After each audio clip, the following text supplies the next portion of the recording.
Hey guys, Rod here. Today we're going to take a really quick look at a comment that I got from a subscriber before we get into the video. Now I'm going to paraphrase this, and because it kind of chokes me up a little bit, because I deal with veterans a lot, and being a veteran myself and going through some mental health issues, and part of my mental health recovery was helping teach disabled military veterans through PRC how to play Dungeons and Dragons so they can integrate back into the community, so they can feel more comfortable and at ease with what they know how to do and they're able to do to function pretty much. Because a lot of the guys out there and girls, they just can't handle getting back into society or dealing with symptoms like anxiety, depression, PTSD, even other traumas that aren't even touched on a lot of the time, that you just find about through little close-knit, tight, intimate groups like the ones I've been in through the PRC organization that's part of the Veterans Administration hospital system. So, like I said, I'm going to paraphrase this really fast. And like I said, comments like these are the reason why I keep going, and the reason why I strive to get the information out there for people, because I know there are military veterans out there that are watching this. So,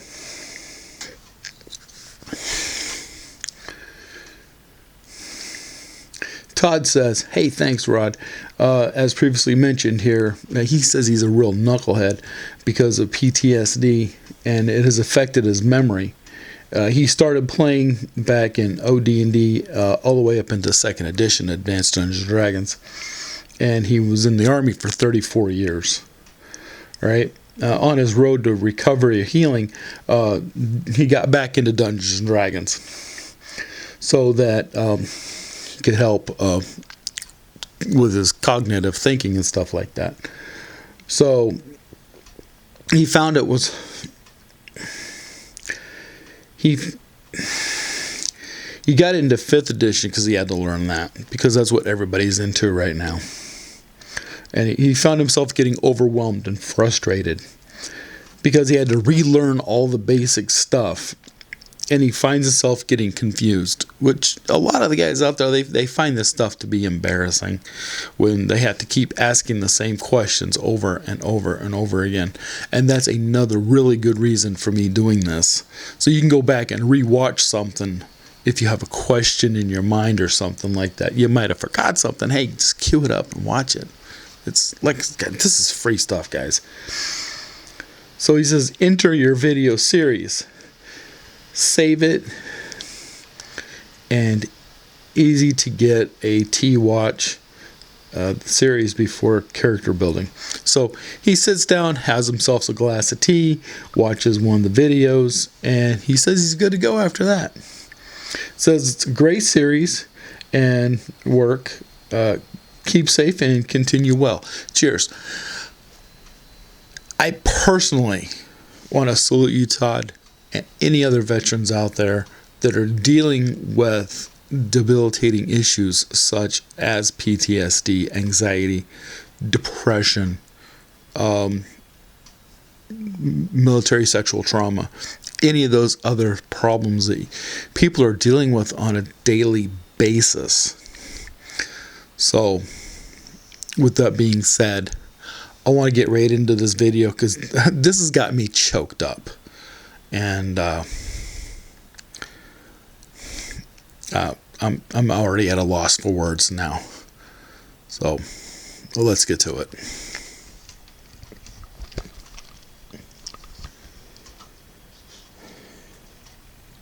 Now we're going to take a look at features and traits. As you can tell over here on the side, I have up the elf traits.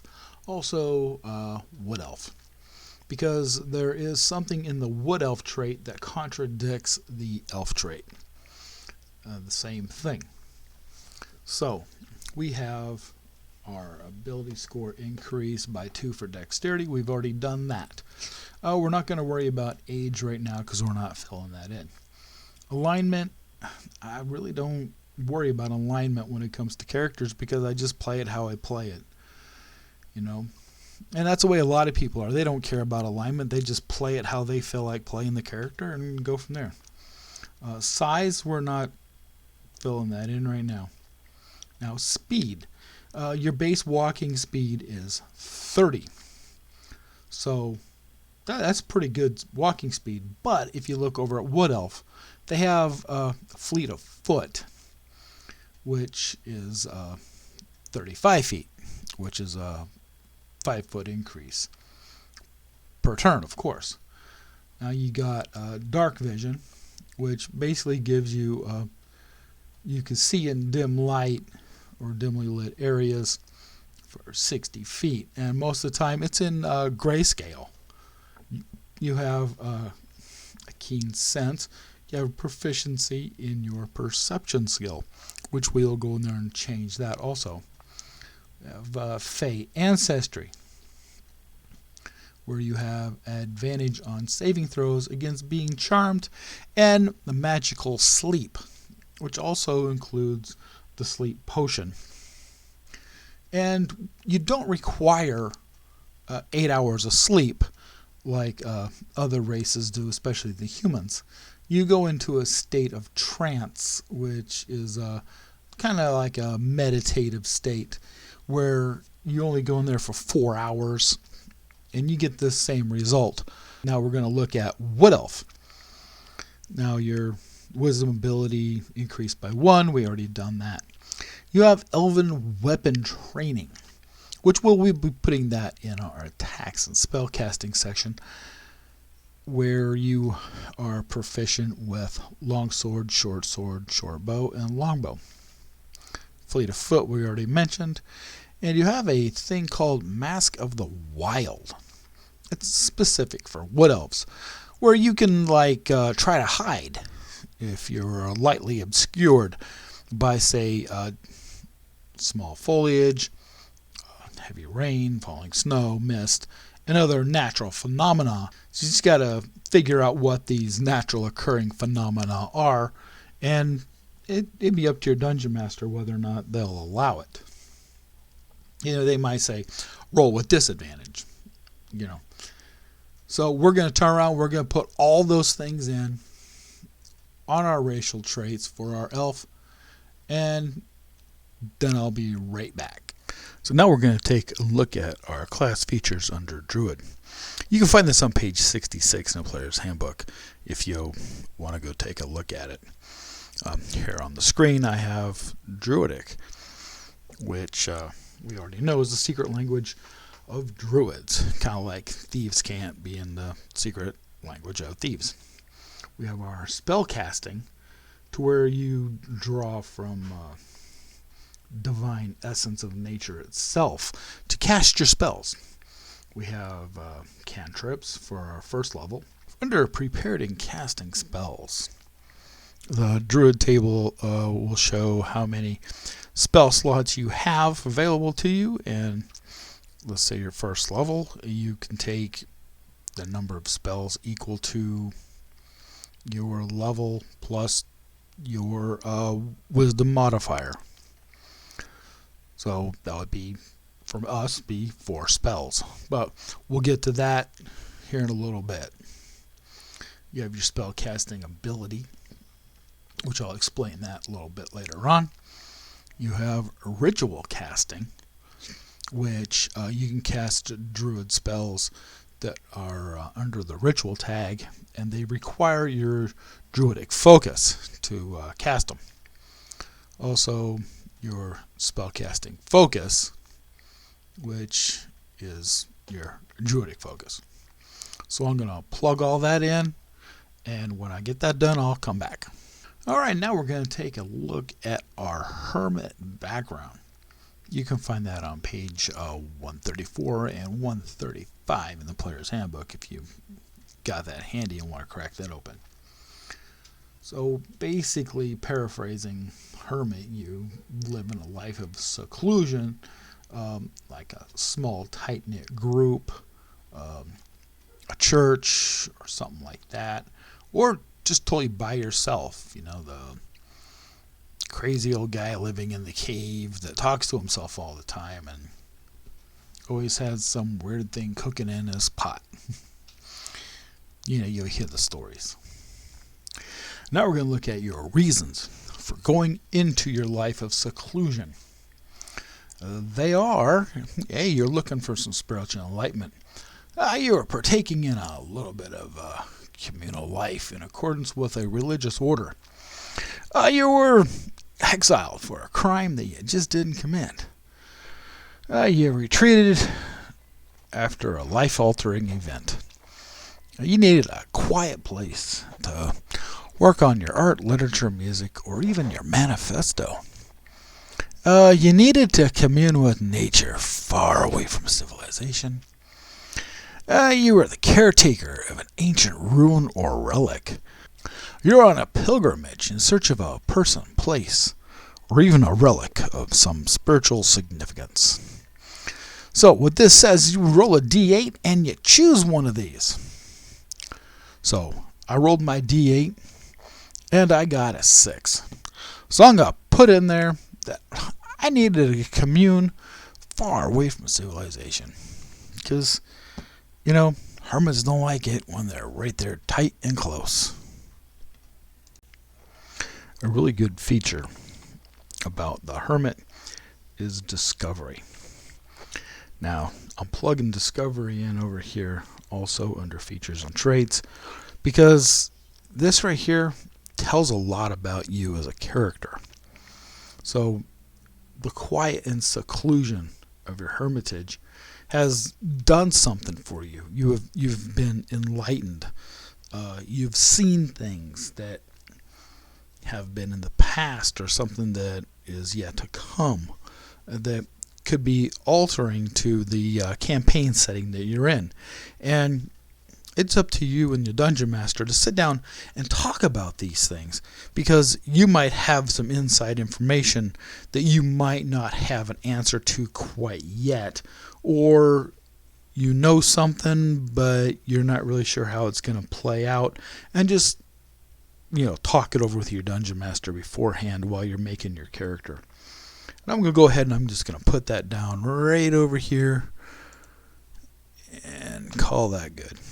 So the next thing we're going to do is take a look at our personality. So as you can tell, it's a D8 roll, or you can just pick one at random. But let's see what we got here. You've been isolated for a long time and you rarely speak, and you prefer to make gestures or grunting noises. Sounds like you might have some barbarian in you. Let's see. Utterly serene, even in the face of disaster, which means that you're at peace with anything that could happen, even something bad. The leader of your community had something wise to say on every topic, and you're eager to share that with everybody.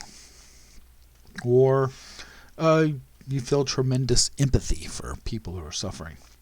I connect everything that happens to me in the grand cosmic plan. So you're like, your mind is one with the cosmos. I see you often get caught in your own thoughts and contemplate becoming oblivious to your surroundings. Let's see, the last one is you're working on a grand philosophical theory and love sharing your ideas. So when I rolled my D8 on it, I am utterly serene, even in the face of disaster. Which, a good player can really play this one off. It takes a very, very good player to play out some of the others here. Next, we're going to take a look at ideals. That's also a D6 roll instead of a D8. So you got the greater good. Your gifts are meant to be shared with all. Also, you got logic. Emotions must not cloud your sense of what's right and true. You got free thinking. Inquiry and curiosity are the pillars of my progress.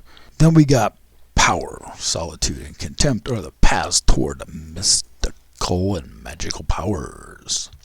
Then we have live and let live. This basically says you really don't want to meddle in people's affairs. Let them deal with their own problems. And then you got self-knowledge, where if you know yourself, that's all you need to know. Basically, I am who I am, and that's the way it is. So when I rolled my D8 on that one, I got the free thinker. Now our bonds are what make us, And you can roll a D6 on this one as well, or just outright pick one. Let's see, bond. You have a number 1 is nothing is more important than the other members of my hermitage, order, or association. Which means the members of your group, your party, or whatever you're in are more important than you are. You got your inner seclusion to hide from ones who might still be hunting you. You must someday confront them. Now that right there would kind of go in hand with being wrongly accused, wouldn't it? Number 3 would be I'm still seeking the enlightenment I pursued in my seclusion, and for some reason it still eludes you. A 4 is I entered seclusion because I love someone I could not have.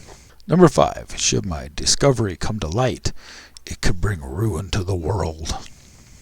A 6 is my isolation gave me great insight to a great evil that only I can destroy. Oh, when I rolled my D6, I'm still seeking the enlightenment I pursued in my seclusion, and it still eludes me. Next, we're going to look at flaws, because nobody's perfect in this world. Everybody's got something wrong with them. Hell, they might have a zit in the middle of their forehead that looks like a third eye. Ooh, that would be scary. Then you can just close your eyes and pretend you're a cyclops. Ooh, wreak havoc. Let's see, here with flaws, you roll a D6 as well.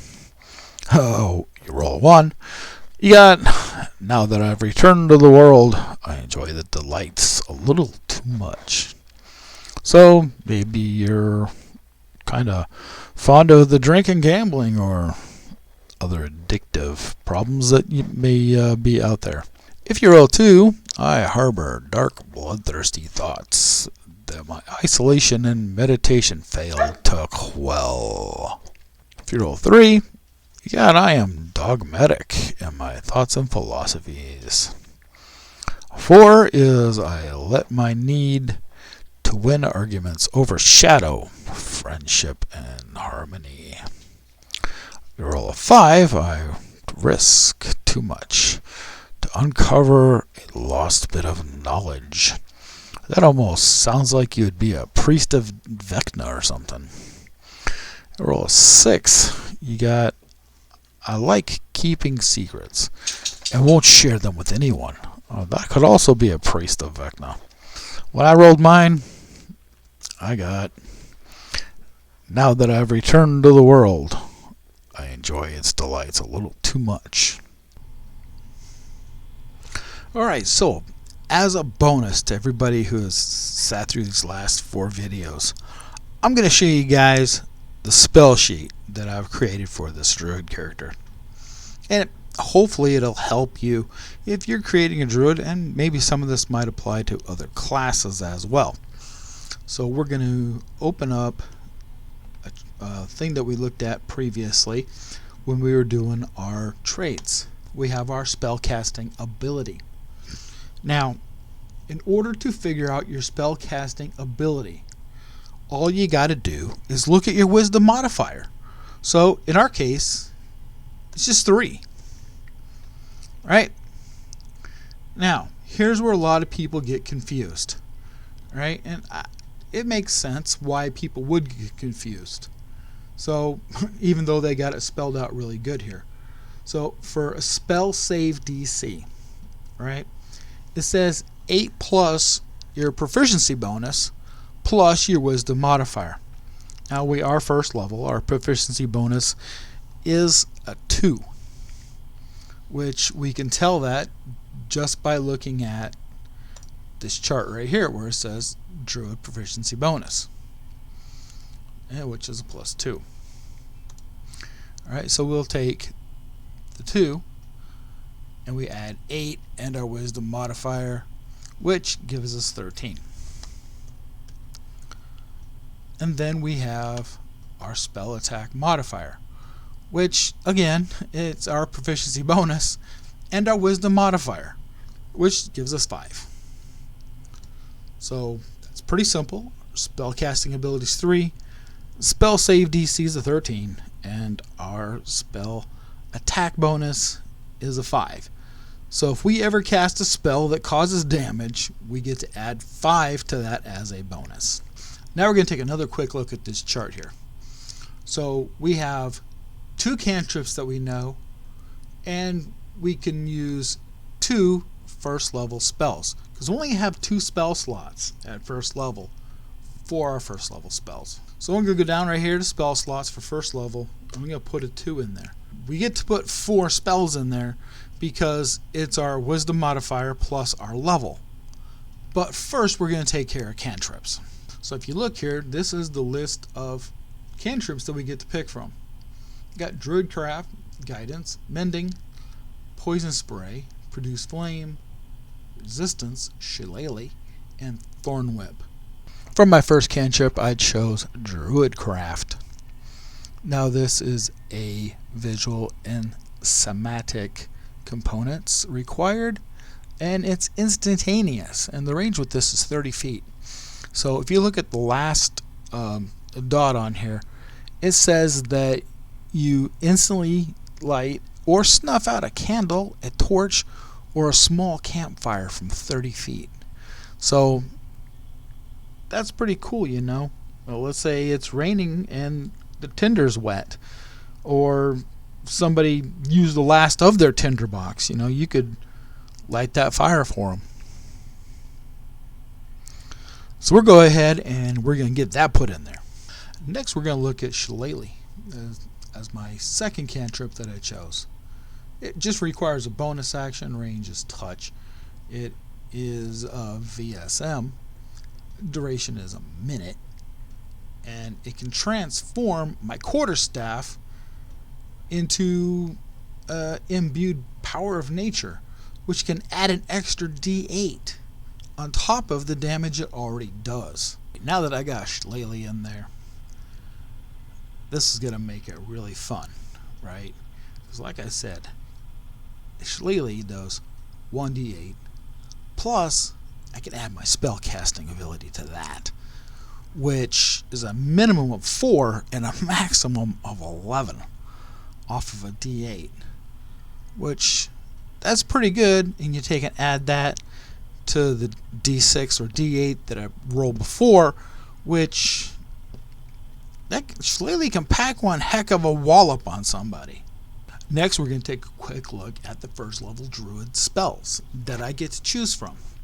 Now I get to choose 4 because it's my wisdom modifier plus my level to pick my spells, and I get 2 of them that I can have prepared at any given time.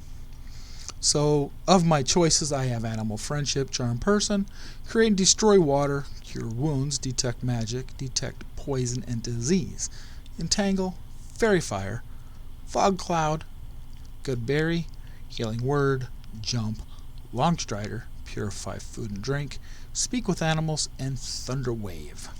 I'm quite aware of what all these spells are capable of doing. So for my first spell, I am going to pick Cure Wounds. Cure Wounds is a very useful spell, and you can touch someone and give them 1d8 plus my spell casting ability modifier as far to regain hit points. Now at higher levels, of course, I get to add a d8. So at second level it's 2d8, third level 3d8, and so on. Very, very useful spell, especially if you're the primary healer, or even if you're a backup healer. So I'm going to go ahead and plug that in there. And for my next spell, I chose Entangle. Now, Entangle, what that does is it'll take and make the ground around you, or wherever you target it at, with a range of 90 feet from you, into rough terrain, which will slow people's movement speed down, and they'll have to do a strength check against your spell DC in order to free themselves from it. It's very, very useful, and I've seen it used in the past by some of my players, and I really did like the effect that it did. So I'm going to put that in there really quick. The next first level spell I chose was Goodberry. This just requires one action. It's a touch.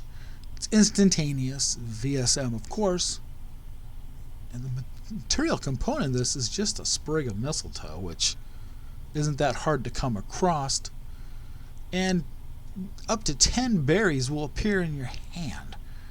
Right? Once they're eaten, they restore 1 hit point, and they provide enough nourishment to sustain you for the entire day. So you won't need to stop and take breaks to eat and stuff like that, because it's just unnecessary because of Goodberry. So I'm going to go ahead and put that in there. And for my final first level spell, I chose Healing Word.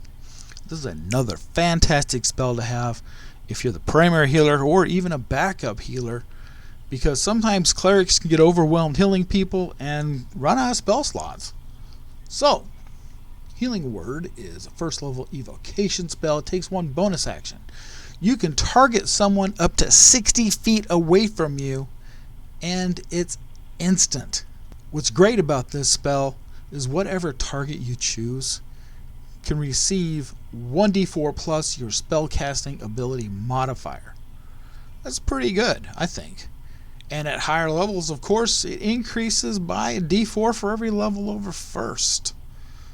So when I can take a second level spell, if I decide to use this in a second level spell slot, like other spells, add that d4. I'm going to plug that in there really fast. There you go. We've filled in our spell sheet. Pretty useful spells, I think. Let me know in those comments down below what spells you would have chose, if they're anything different than mine. I hope you guys are enjoying this video series, and just leave your comments down below. Even suggestions for future videos. It comes in really handy, for when I'm sitting down trying to figure out what I want to work on next. There is probably going to be some delays down the road here really soon on when videos will be getting released. As some of you already know, Shirley and I have been working on building a house for the last 3 years, and it's almost move-in ready. So with that being said, we need to get a little more time getting that done, which is going to be taken away from other stuff. So bear with us. We're not abandoning the channel by no means at all. And I'll be trying to put stuff out here and there. I probably got maybe 1 or 2 more videos left in this short series, and I'm going to try and get the Druid video, at least the first one, up and going for the first Druid Circle that I'm going to show you guys, which is in the Player's Handbook. And hopefully, I know there's a lot of ands and ums and stuff like this because I'm just running this dry. I'm not scripted on this at all. So, you know what? The hell with it. With that being said, you guys stay safe and have a great day.